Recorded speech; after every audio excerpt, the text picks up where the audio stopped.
And learners, today we shall discuss the rules of health and hygiene of workers according to Bangladesh Labour Act 2006. Now, what are the different sections we are going to discuss in this lecture? I am going to mention those sections. According to Bangladesh Labour Act, the rules or provisions regarding health and hygiene of workers are explained from section 51 to 60. In section 51, cleanliness, 52, ventilation and temperature, 53, dust and fume, 54, disposal of wastage and effluents, 55, artificial humidification, 56, overcrowding, 57, lighting, 58, drinking water, 59, latrines and urinals, and section 60, dustbin and spittoon. Now we shall discuss each and every section regarding this health and hygiene of workers as per Bangladesh Labour Act 2006. Section 51 of Bangladesh Labour Act 2006 explained the cleanliness. Every establishment or the factory shall be kept clean and free from effluvia arising from any drain, levee or other nuisance, and in particular, accumulation of dirt and refuse shall be removed daily by sweeping or by any other effective method from the floors and benches of workrooms and from staircases and passages and disposed of in a suitable manner. In this section, it is also mentioned that the floor of every workroom shall be cleaned at least once in every week by washing, using disinfectant where necessary, or by some other effective method. Where the floor is liable to become wet in the course of any manufacturing process to such extent as is capable of being drained, effective means of drainage shall be provided and maintained. Regarding cleanliness, it is also mentioned in the law that all inside walls and partitions, all ceilings or tops of rooms and walls, side and tops or passages and staircases shall, where they are painted or varnished, be repainted or revarnished at least once in every 3 years. Where they are painted or varnished and have a smooth impervious surface, be cleaned at least once in every 14th months by such methods as may be prescribed. In any other case, be kept whitewashed or color washed, and the whitewashing or color washing shall be carried out at least once in every 14 months, and the date on which the processes required by clause D are carried out shall be entered in the prescribed register of the establishment. Section 52 of the Act explains ventilation and temperature. The rules regarding ventilation and temperature are: effective and suitable provisions shall be made in every establishment or manufacturing concern for securing and maintaining in every workroom adequate ventilation by the circulation of fresh air. Such temperature as will secure to workers therein reasonable conditions of comfort and prevent injury to health. The walls and roofs, as required by subsection 2, shall be of such material and so designed that such temperature shall not exceed, but kept as low as practicable. Section 52 of this law also mentioned that where the nature of work carried on in the establishment involves or is likely to involve the production of excessively high temperature, such adequate measures as are practicable shall be taken to protect the workers therefrom by separating the process which produces such temperature from the workroom by insulation, the hot parts, or by other effective means.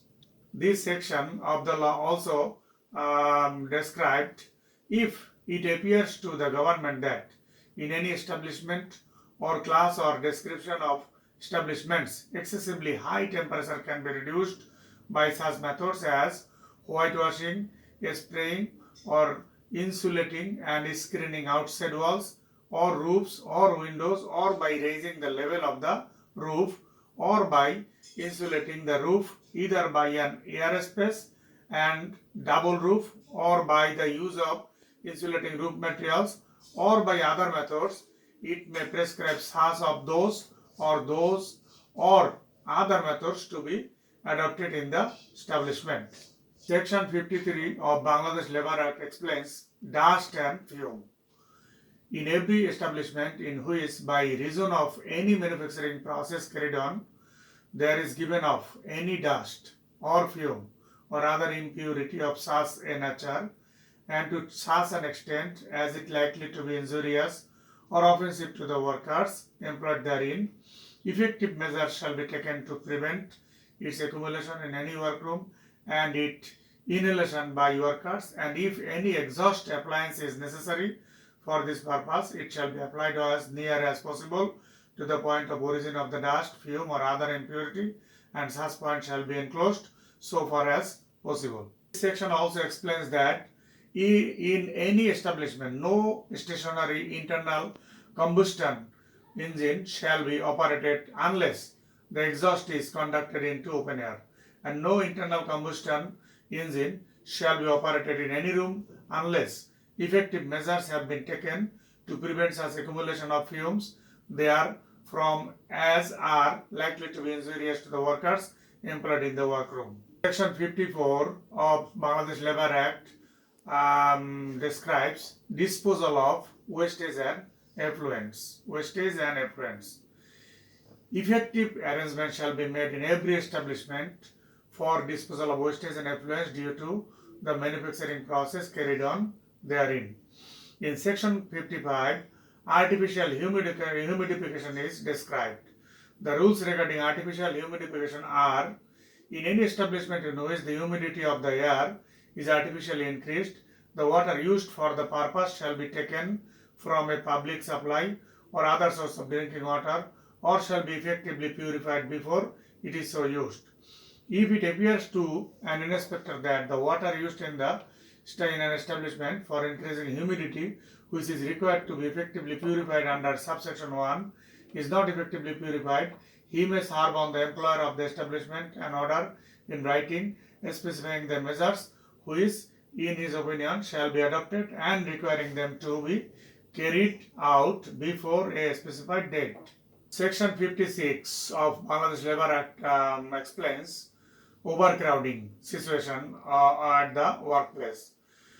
It is mentioned that no workroom in any establishment shall be overcrowded to an extent injurious to the health of the workers employed therein. Without prejudice to the generality of the provisions of subsection 1, there shall be provided for every worker employed in a workroom at least 9.5 cubic meter of space in the establishment. Explanation is also given there. For the purpose of this subsection, no account shall be taken of a space which is more than 4.25 meter above the level of the floor of the room. Section 56 also mentioned that if the chief inspector by order in writing so requires, there shall be posted in each workroom of an establishment a notice specifying the maximum number of workers who may, in compliance with the provisions of this section, be employed in the workroom. The chief inspector may, by order in writing, exempt such subject to such conditions as he may think fit to impose any workroom from the provisions of this section, if he is satisfied that compliance therein in respect of such room is not necessary for the purpose of health of the workers employed therein. Section 57 of Bangladesh Labour Act mentioned rules regarding lighting. In every part of an establishment where workers are working or passing, there shall be provided and maintained sufficient and suitable lighting, natural or artificial or both. In every establishment, all glazed windows and skylights used for the lighting of the workroom shall be kept clean on both the outer and inner surfaces and free from obstruction as far as possible. In every establishment, effective provision shall, so far as impracticable, be made for the prevention of glare either directly from any surface of the light or by reflection from or polished surface and the formation of shadows to such an extent as to cause eye strain or risk of accident to any worker. Section 58 of this law explains mentions the rules regarding drinking water. In every establishment, effective arrangement shall be made to provide and maintain a suitable point conveniently situated for all workers employed therein, a sufficient supply of wholesome drinking water. All such points where water is supplied shall be legibly marked drinking water in Bangla. Section also mentioned that in every establishment where 250 or more workers are ordinarily employed, provision shall be made for cooling the water, drinking water, during the hot weather by effective means and for distribution thereof. Where dehydration occurs in the body of workers due to work near machineries, creation excessive heat, their workers shall be provided with oral rehydration therapy. Section 59 of Bangladesh Labour Act also mentioned rules regarding latrines and urinals in every establishment. In every establishment, sufficient latrines and urinals of prescribed types shall be provided conveniently situated and accessible to workers at all times while they are in the establishment. Such latrines and urinals shall be provided separately for male and female workers. Such latrines and urinals shall be adequately lighted and ventilated. All such latrines and urinals shall be maintained in a clean and sanitary condition at all times with suitable detergents and disinfectants. Bangladesh Labour Act also mentioned rules regarding health and hygiene in section 60, that is dustbin and spittoon. The rules relating to dustbin and spittoon are: in every establishment there shall be provided at convenient places sufficient number of dustbins and spittoons, which shall be maintained in a clean and hygienic condition. No person shall throw any dirt or spit within the premises of the establishment except in the dustbins and spittoons provided for the purpose. A notice containing this provision and the penalty for its violation shall be prominently displayed at suitable places in the premises. Dear learners, we have discussed the rules regarding health and hygiene of worker according to Bangladesh Labour Act 2006. And as I mentioned that these rules are mentioned from section 51 to section 60 of this law. Dear learners, I hope that the discussions we made today will be useful for you to understand the rules regarding the health and hygiene of the workers according to Bangladesh Labour Act 2006. Thank you.